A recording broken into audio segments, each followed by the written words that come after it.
Welcome to the Peopling Podcast, where we hang out with brilliant human beings who teach us how to be better, well, humans, and decode what makes us tick and click. Inspired by the book Peopling, available on Amazon. Let's get this episode started. Hi, friends. Welcome to the Peopling Podcast. I'm your host, Kristi Nowrouzi, and it's just such a pleasure to be able to introduce you to another VIP guest. So without any further delay, here we go. Michelle Malone is the CEO of Better Together and best-selling author of the Parenting Playbook, Beginning with the End in Mind. She's a retired middle school leader with nearly 30 years of experience. I don't even know how you're sitting here so beautiful and with a smile on your face right now, because I remember middle school. God bless you. She is a certified parent empowerment coach and a sought-after speaker who has worked extensively with middle and high school students. From serving in the U.S. Air Force, thank you for your service, to leading in schools and churches nationwide. Michelle has consistently poured into others, and you're going to learn a lot more about her here in just a few minutes. But she especially pours into parents of teens and preteens. So if you've got kiddos at home, this one is for you. And today she partners with school districts, churches, and community organizations all across the area to equip families and community leaders. So will you just take a moment and welcome in, Michelle? I'm so glad that you said yes to being on the podcast. I'm excited to share you with our audience. So hello, Michelle. Hello. How are you? And thank you. Thank you so Thank much for you. having me. Yeah, we're going to have fun unpacking a lot of different things. And first of all, God bless you for being focused in on teens and preteens. I remember that age. And I didn't like me. I don't understand how anybody else around me could have liked me. I was miserable in my own skin, trying to figure out my place in the world and hormones and boys and style and my gosh. And so you were probably just a godsend to parents of teens and preteens. I'm so excited to extract this great wisdom from you today. Absolutely. What I'd like to do is ask you, take as much time as you can and just share with us who you are, where you came from, your roots, your background, your experiences. My gosh, from being a leader in the school system to the Air Force. I can't wait to hear from you. So unleash, sister. All right. I'm ready. Look, I've never met a microphone I didn't like, so Love it. I'm here to give it to you. Well, first and foremost, I am from Southwest Louisiana, tiny little town, almost like a Mayberry feel. And the Nice. name of the town is Rain. Sounds like, precipitation. And it is known as the frog capital of the world. Long story. Yes, there are lots of frogs there, but it's my hometown, and I'm so proud to be from that little town. A place where people still sit on their porches. Some people still don't lock their doors because, it's their community. Everybody knows everybody. It has changed over time, but it is deeply rooted into who I am as an individual. I think some of the work that I do and the comfort level that I have with people is because I spent time on porches with my elders, the older folks in the community, and listening to them and their stories. And I was just one of those precocious kids.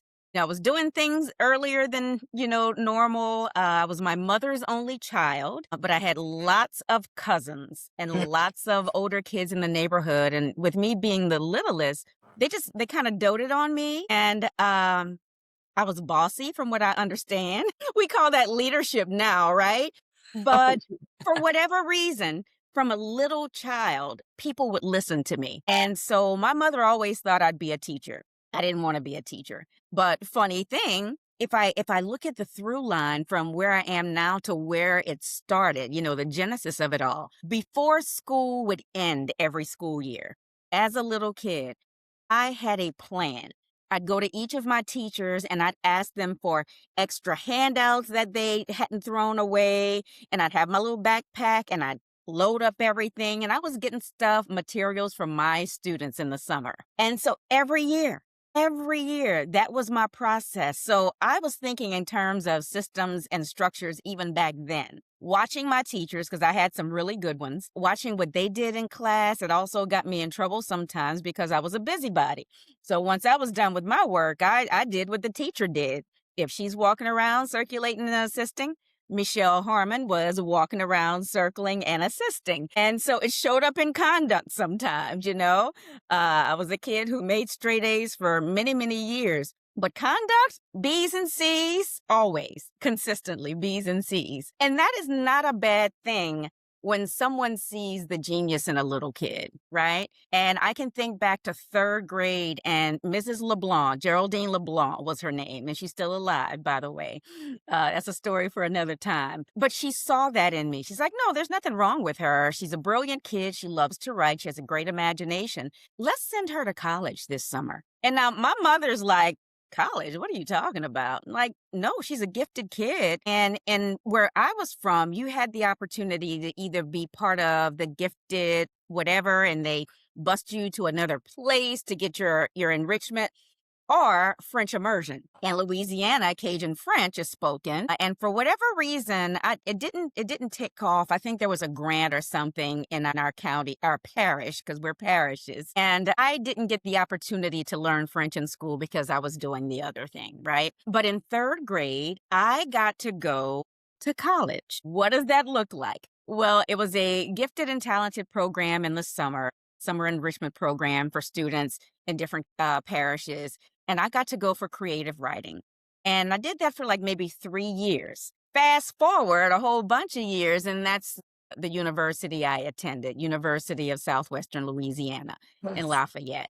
And so I am very grateful that people saw greatness in me at a young age, because the little girl who was very inquisitive, loved to ask questions, loved to take over and do things, she was battling some other things too. My parents weren't married. And what's interesting is that I am my parents' second child. They had a child together. She had leukemia, and she succumbed to that illness at 8 months old. And if you would think about a mother who has just experienced, and a father, let me not take anything away from my dad, but a mother who has just experienced this extreme loss, first child, right? And as they're burying this child, she discovers that she's already pregnant with me. So how do you navigate those two extremes, extreme sadness and grief and extreme joy?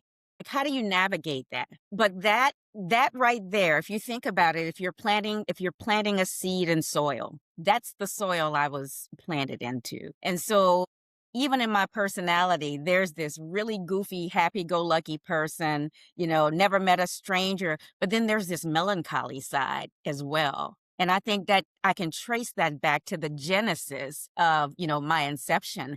And I think the Lord uses that. He uses both sides of that. For me, it helps me to lean in and get to know people and hear their stories, especially working in women's ministry, working with parents, which I don't do anymore, except like through churches and whatnot. But that melancholy side helps me to just kind of lean in and allow our hearts to kind of connect, and hear their stories and listen for an opportunity to just be God's hands and feet and help them to deal with whatever it is that they're struggling with. So I'm happy to have both sides, but knowing that's where it started. That's where it started. Before we dive any deeper into this conversation, I want to take a quick moment to share a tool that has significantly improved my life, and that's called Growth Day. It's like having world-class mentors right in your pocket.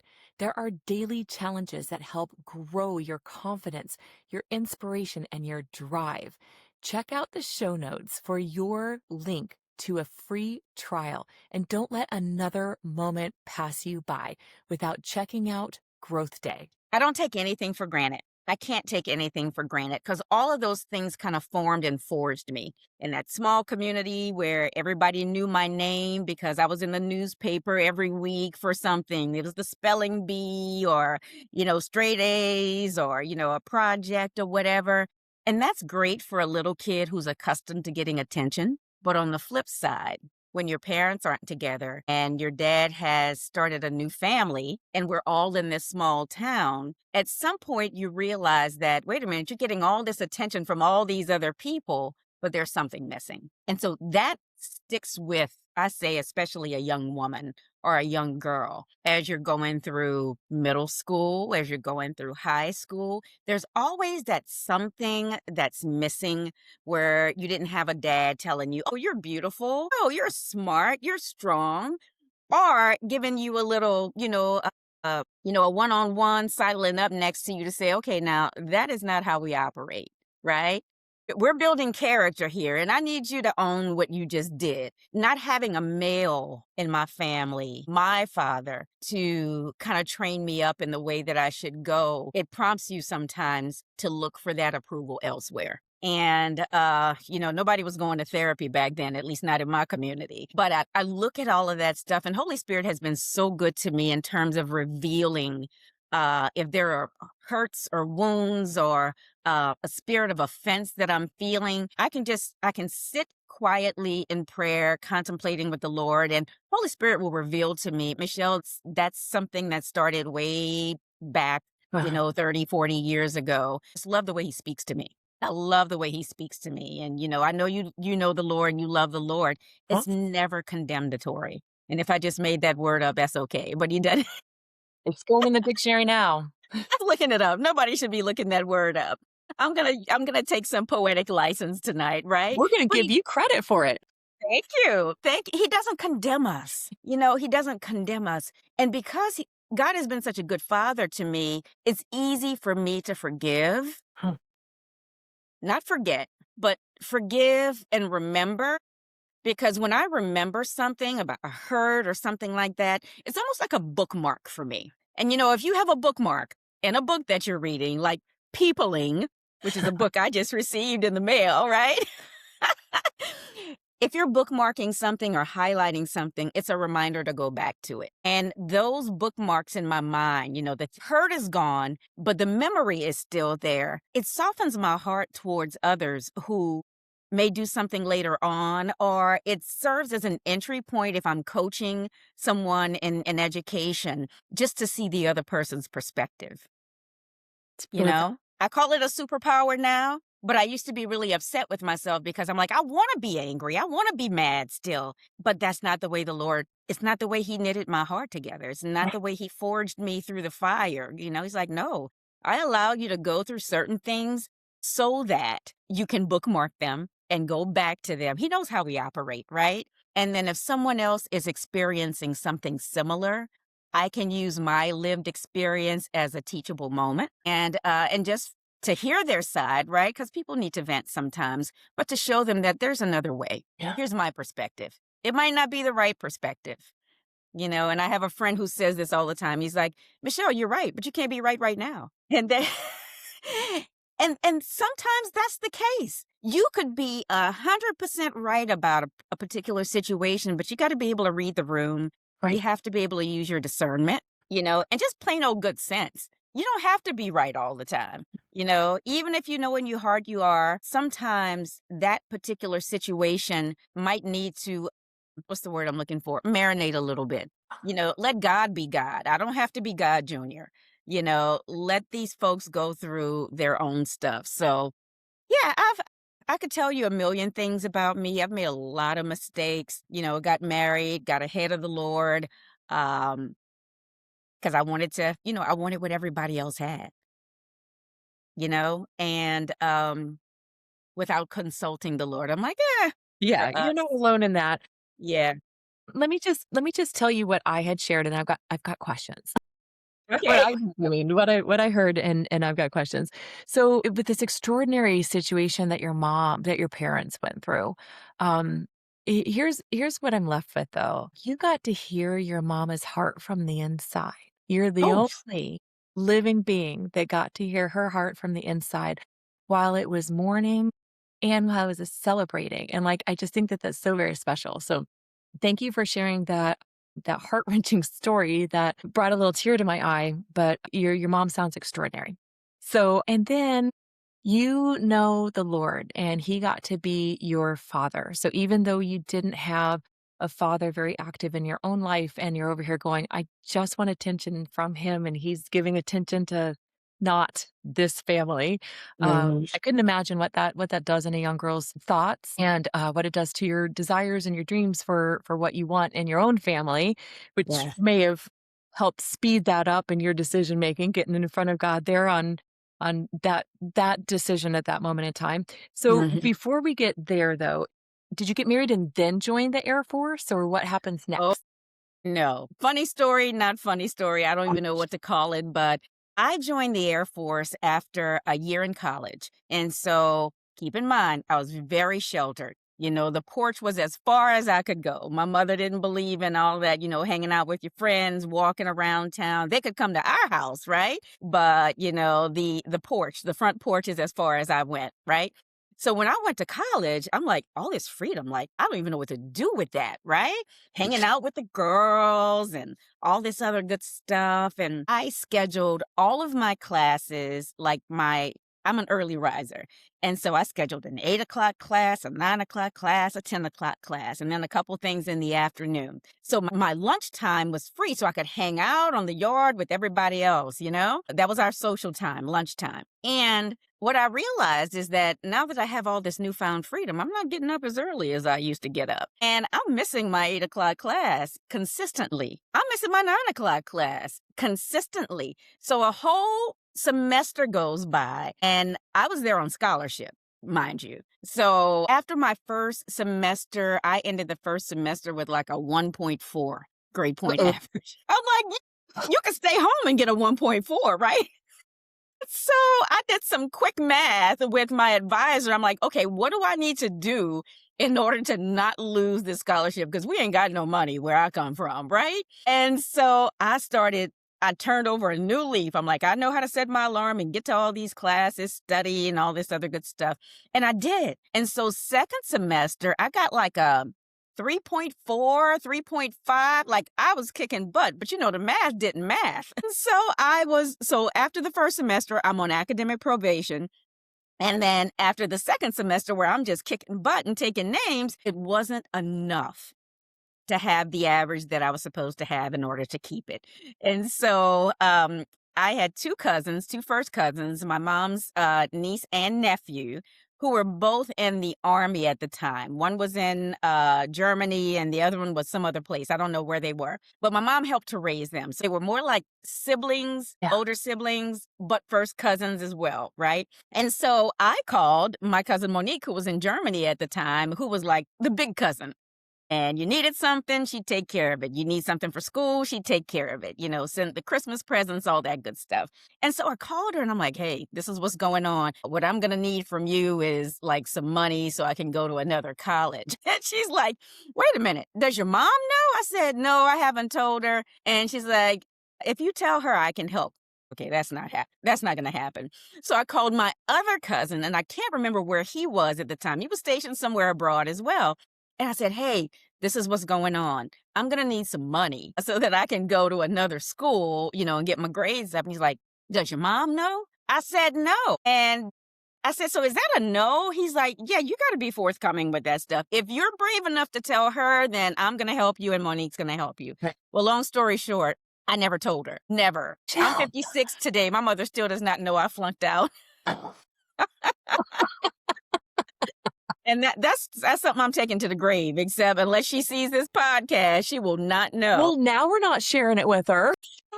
Girl, don't share that with her. She's 86. That might take her under, and we don't want that to happen. No. But so what ends up happening is my cousins get on the phone and they're talking to each other about, can you believe this girl flunked out? Just talking about me behind my back. And so they came up with a plan. And Monique called me and she's like, okay, this is what we're going to do. If you choose to tell your mom, her name's Shirley, they call her Mama Shirley. If you choose to tell Mama Shirley, then we're going to cobble together the money and send you to whatever school. Okay. If you are not brave enough to tell her, your backup plan is military. I'm like, well, it's going to be the military because I'm not doing it. I'm not doing it. Your mom is less scary than a drill sergeant? Honey, I was not telling my mother. She expected me to do well in school, and that was my only job. Yeah. a job. I get it. He was working. She had a part-time job too. In the South, you can make extra money like peeling crawfish. That's like, it's a lucrative business, crawfish sales and all that good stuff. And she was a quick peeler. And so that was her extra money, and everything extra she would send to me. So I had whatever I needed. I had a little part-time job. So I mean, like, she was funneling money to me and I was playing around. And so, yeah, I was not going to disappoint her. I didn't want to disappoint her. Right. Yeah. And so my cousin said, you can join the military. We can help you to figure that out. I'm like, okay, I'll join the army because you two are in the army. She's like, nope, we discussed that too. You're not tough enough for the army.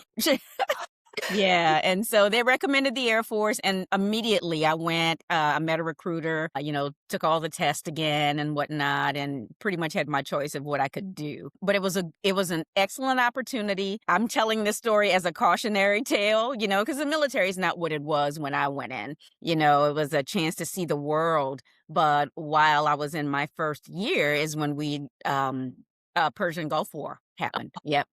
Did you wind up serving overseas in the war? I did not. Okay. We trained for it. There were special things that I was doing that were war related, but I wasn't in the Persian Gulf. I know, but it was a scary time because I'm like, when was the last time we declared war on anybody? And I was a young, immature woman, and they sent me to a literal desert to train. Edwards Air Force Base in the Mojave Desert in California, and a lot of crazy stories from that time. But it was an eye-opening experience because the number of hours you had to stay awake and train and do all these different things. It was new. Everything was brand new. Everything was brand new. Wow. And it just opened the eyes of this small town girl to, the world outside of my little town. No doubt. So you got to explore, you got to see, you got to be part of things that you would have never otherwise. And then how did that turn into you going into the education system? Good question. So right after this war ended in 1990, I want to say, 1990, they gave us an opportunity to take an early out. They were downsizing the military, and I jumped at it. I'm like, okay, Lord, here's my do-over. I'm going to go back to school. I'm going to get it right. Okay. And I did. I went back to school and I got my degree like in 2.5 years. I was doubling up. I was getting everything done. I'm like, yeah, we're not playing around this time. But while I was doing that, I was experiencing a major health concern. I have Crohn's disease, and my body was just fighting itself. I got back and we couldn't figure out what was going on. Hadn't been diagnosed yet, but there was signs on the outside that my body was just going to war on the inside. And, still going to school, still doing everything I needed to do.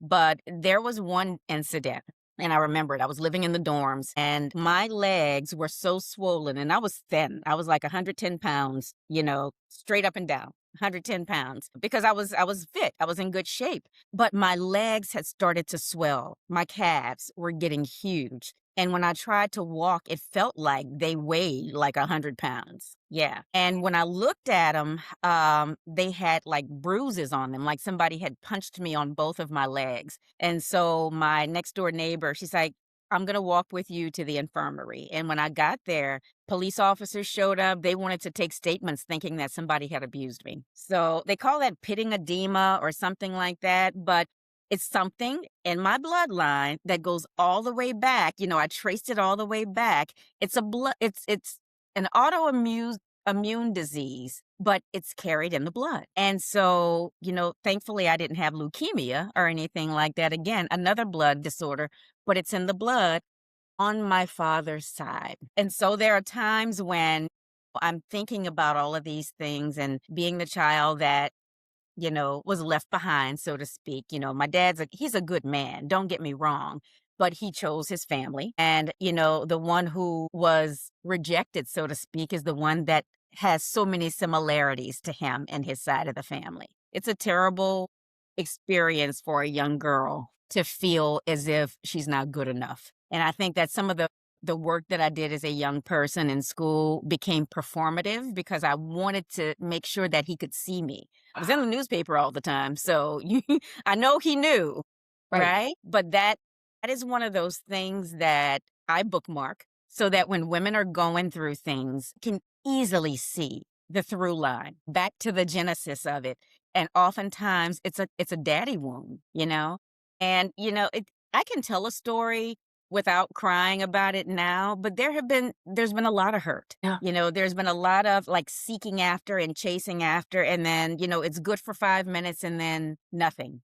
It's Yeah. like being ghosted. You like this guy, you really like this guy, and he likes you, and then all of a sudden, nothing. And so you're left feeling like, well, what did I do? What did I Yeah. do? And sometimes it's not you. That's right. Yeah. Sometimes And it's so not you. that's what I've got to do. That's what I had the opportunity to do when I was a middle school leader. I was the assistant principal in a high school and then transferred to a middle school because high school was too much for me. It was too much. It wasn't just the work, it was the hours, So if you work from 6 in the morning till 4 in the afternoon, if there's a football game that night, guess who's working it?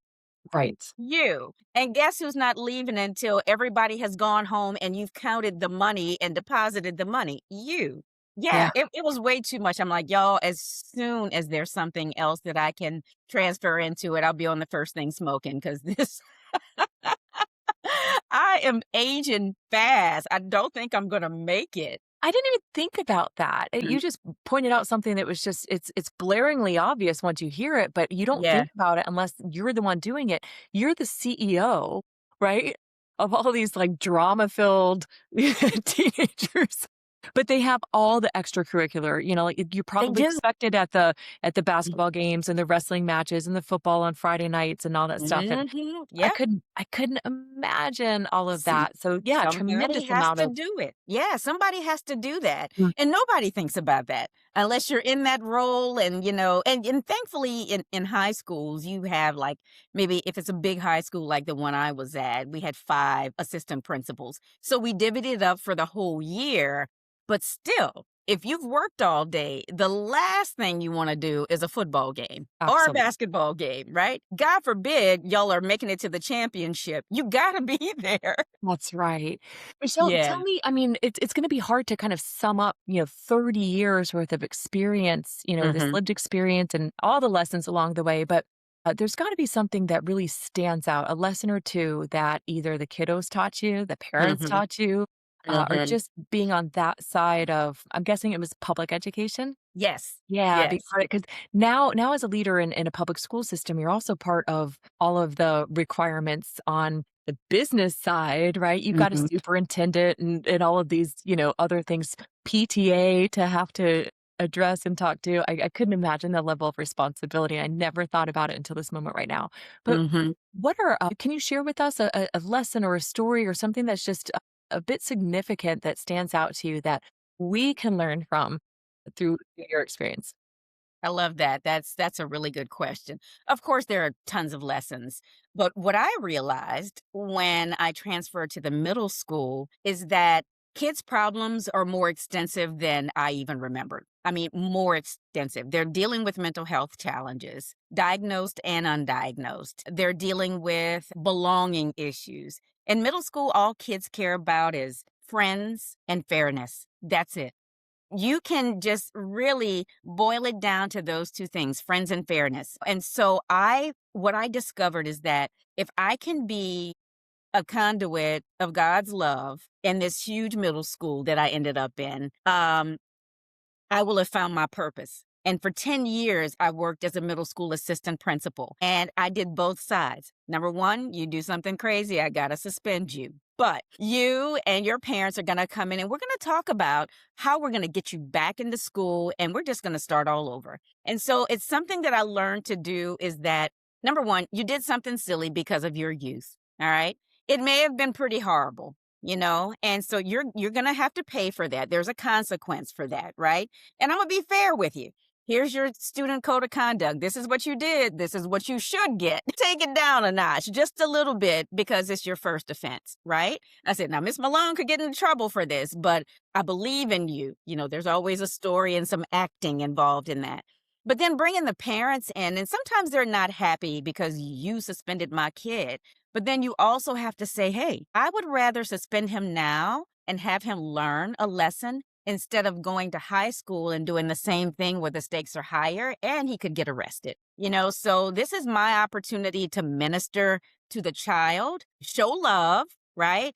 and to build a bridge or a relationship to the parent. And over 10 years, I promise you, which is why I wrote the parenting playbook, because all of the material in my book came from my experience in those 10 years, knowing full well that everything has to start with a vision. Without a vision, people perish. And when I looked at the translation of that verse, I think it's Proverbs 28:19. I could have my numbers all mixed matched, but without a vision, people perish. I looked at another translation that says, without a vision, the people run wild. Look at that. Take that visual. And Right. so when people have babies, when people have children, who do you know of who says, well, after at year 2, my kid's going to be doing this, and these are the things we're going to do to train them up in the way they should go. Nothing happens beyond the baby shower in most cases. Am I right or am I wrong? It's so true. It takes a village. Good luck. I bought the diapers. And I made the diaper tower. You know those things? It looks like a Right. cake. So Yeah, funny. but Golly, that's such a huge point. It is. Yeah. And Holy Spirit gave me that. I can't take any credit. I was just a willing vessel. I typed and typed and typed, and before you knew it, it was a book. Wow. But what he gave me was, number one, you got to have a vision.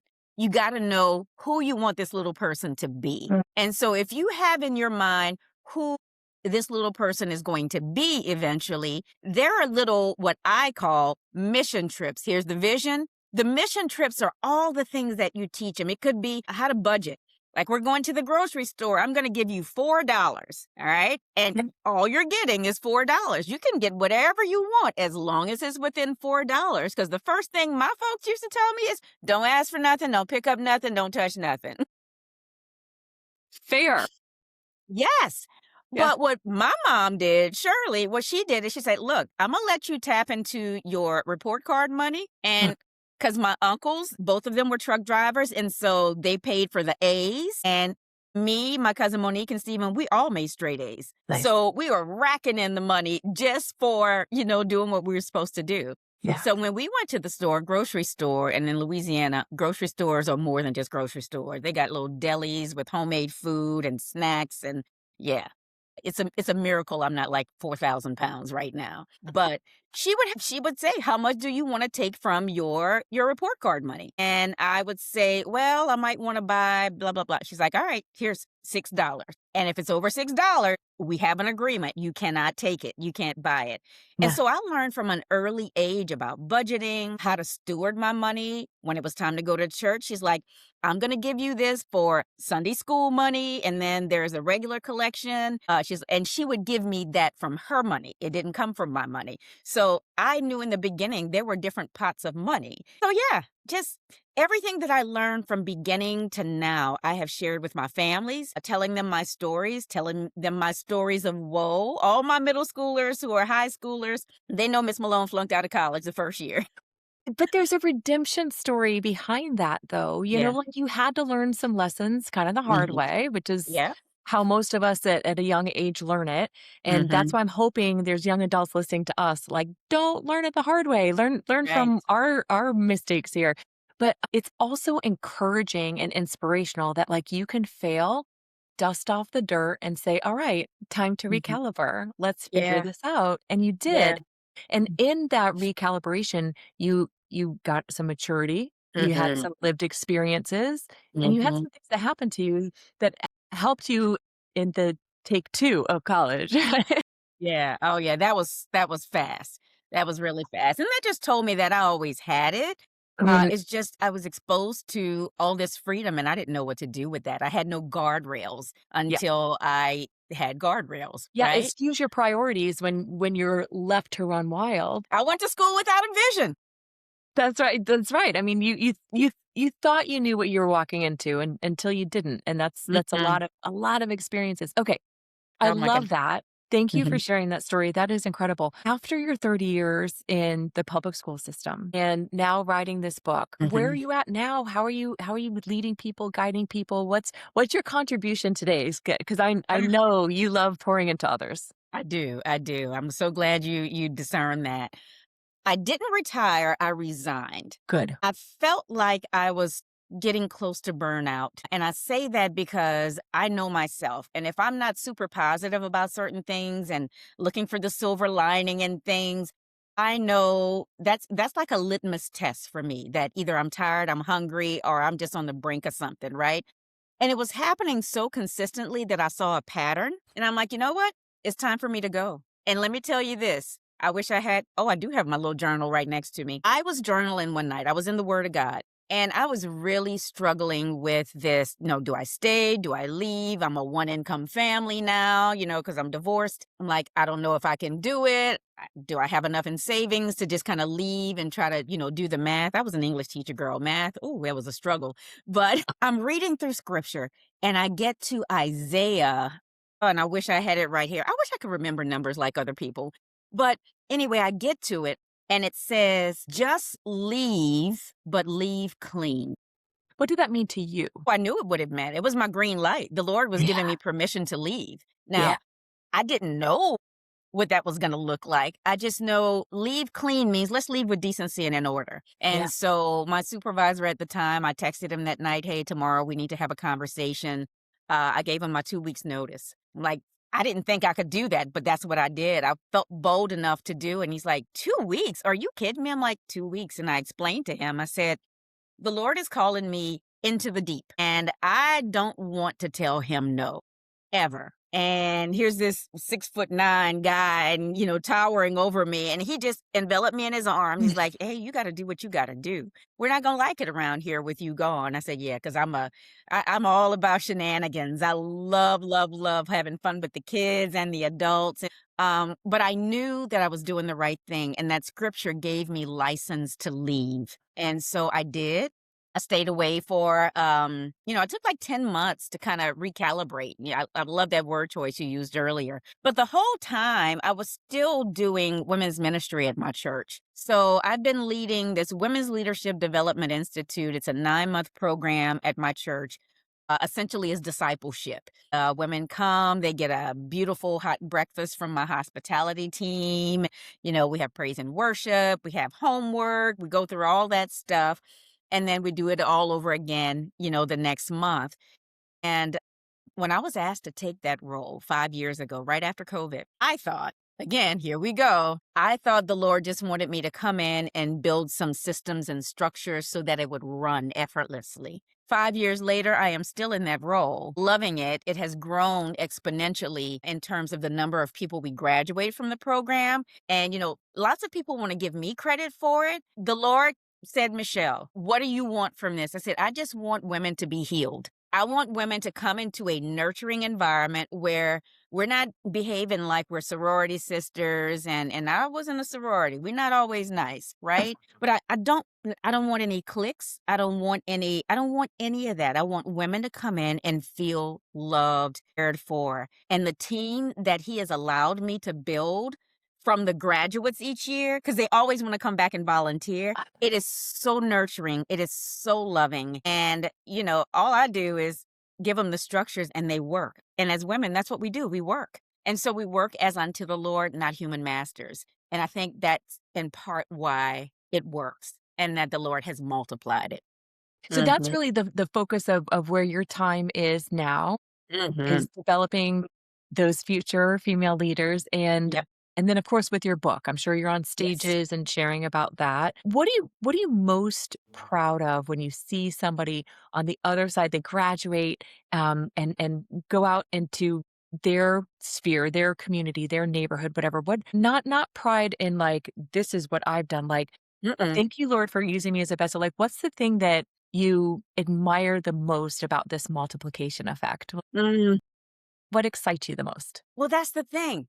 When you said the word multiplication, I'm like, Lord, these women are on fire and they're going out there to make disciples, not converts. They're on fire to go out there and disciple other people, and that's because of the way they've been poured into, they've been loved on, they've been listened to, they've been prayed for, they've been held. I mean, everything that you would want. And keep in mind, these women are coming from all walks of life. So we got CEOs, we got millionaires, we got somebody who's just a couple steps from being unhoused. You have the continuum of people and everybody is treated exactly the same with the same level of love and respect enjoy. I mean, they are excited to show up. In fact, Saturday coming, Valentine's Day is our next session. And my hospitality leader, her name is Kimberly, who went through the program when I was a leader years ago.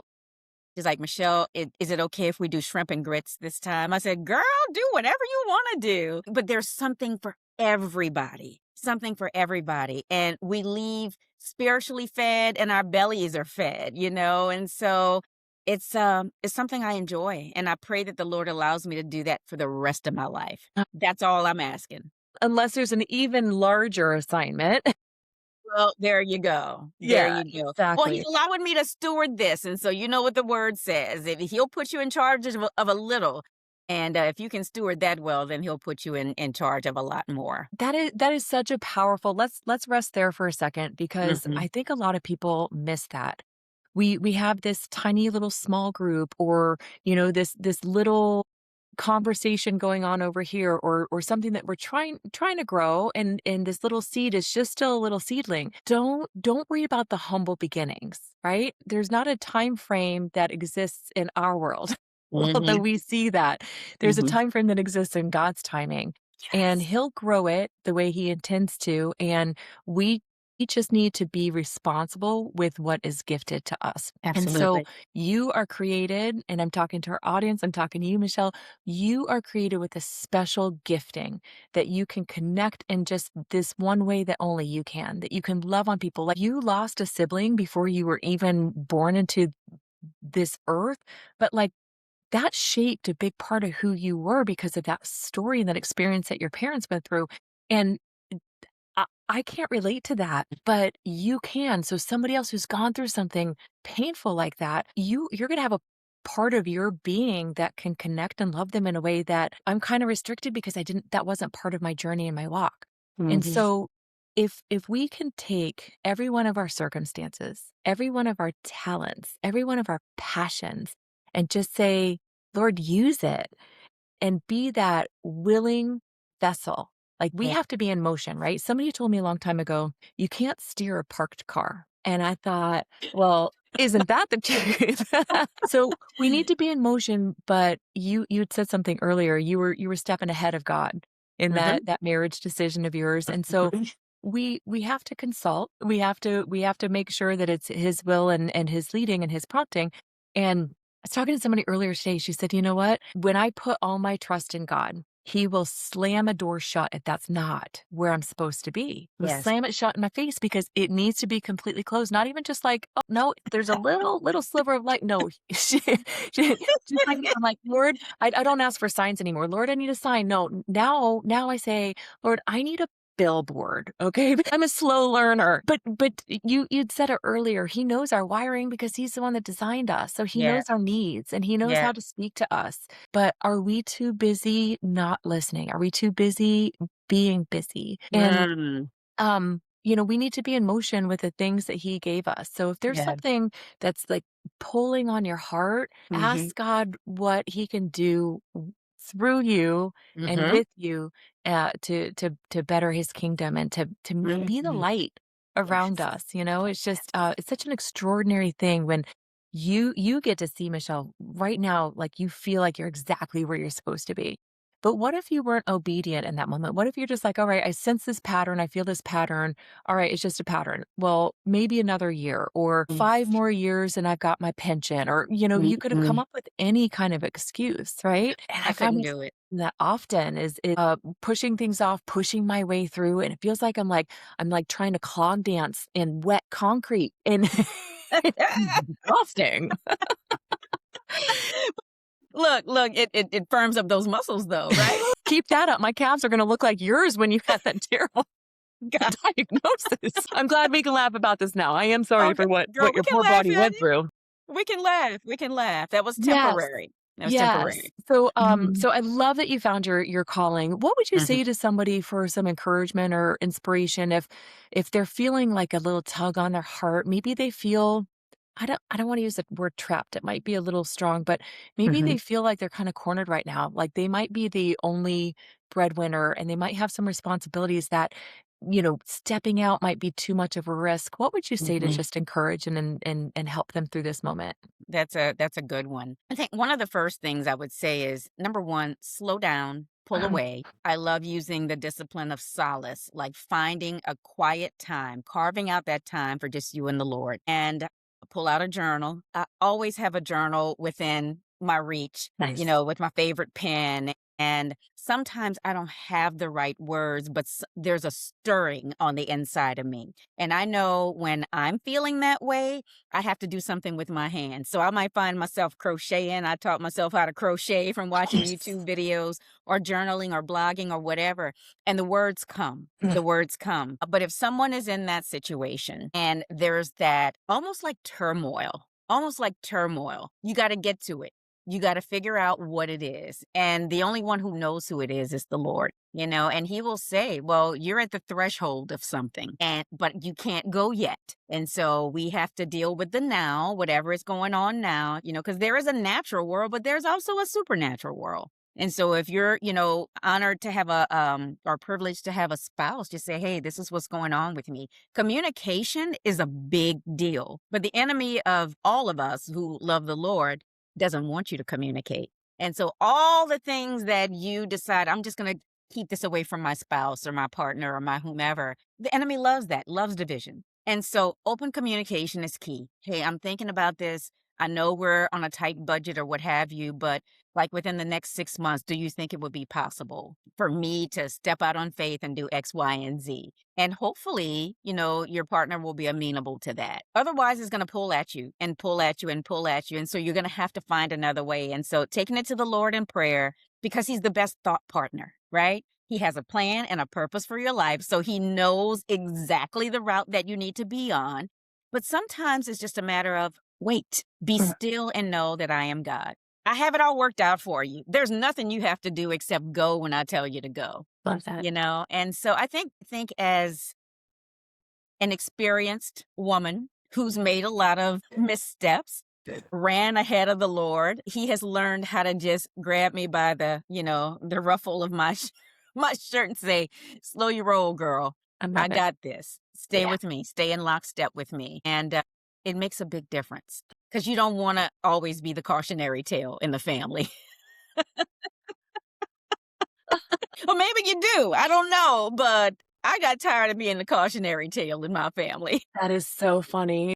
Thankfully, Monique and your other cousin there was there to lockstep you and be like, here's your guardrails. I love My that. God. I love I that. thank God for them. Yeah, I hope Mama Shirley, if she does watch this, I hope she's very forgiving. But listen, you figured it out, Yeah. right? You went back and you tied up those loose ends. Oh, You did God. Yeah. not finish college. It may have been a little bit different than what she believes it to be, or the reason why, but that's okay. That made me laugh, girl. That made me laugh. All right. No, she don't know. So I'm just going to skip through that part if she listens to this. Yeah. She Yada, don't need yada, to know that. yada. It's sad because I know it's towards the end of our time together, but I'm excited because I can't wait to extract this wisdom from you. I'm excited for whatever your answer is going to be. This time of our time together is called the Be the Change Challenge.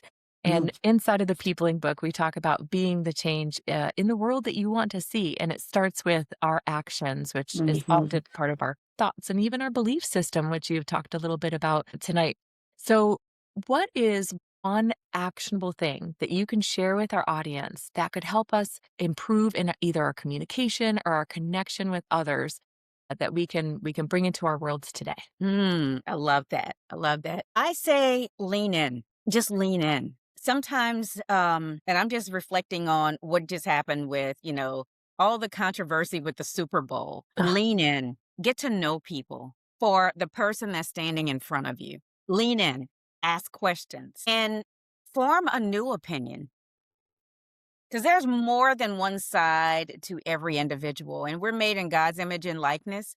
And even, in the word, it says that as the angels surround him, and I'm misquoting it, I know they see a different side of him every time they surround him. So there are different sides to us as well. We're all so layered and beautiful. And I just say, lean in. Just lean in and get to know people for who they are, not for the people group, not for the pedigree, but just get to know the person that's in front of you. Beautiful. We can learn so much from other people if we lead with curiosity. And I love that leaning in, just the visual of it, of just, moving a little bit forward and showing with our physical body and our presence. Like, I'm Hmm. curious. I want to learn. I want to see Hmm. your perspective. I want to hear Yeah. how it is that you understand things and Hmm. view the world. And I tell you what, some of the things that I think that I don't know.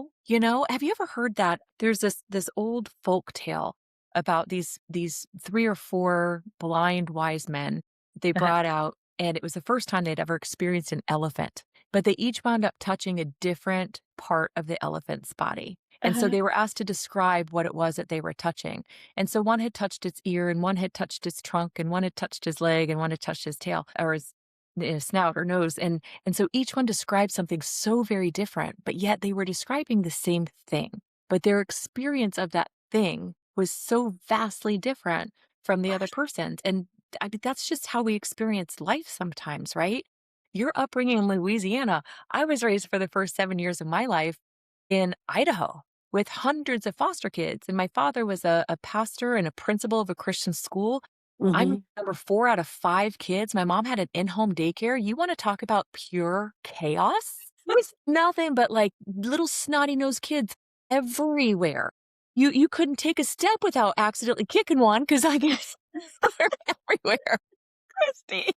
Very different experience than a young girl who didn't leave her front porch, and she had Hmm. no siblings, a couple cousins, but no siblings, Hmm. like, a Hmm. totally different experience. So you're Yeah. sharing this with me about your experience in Rain, Louisiana. I'm just like, "Ah, share that visual with me." I loved getting lost in that explanation Yeah. because it's so different Yeah. than what I got to experience, but you'd never know that unless we carve out time to connect and talk. So thank Mm. you for being the change in my life, Michelle.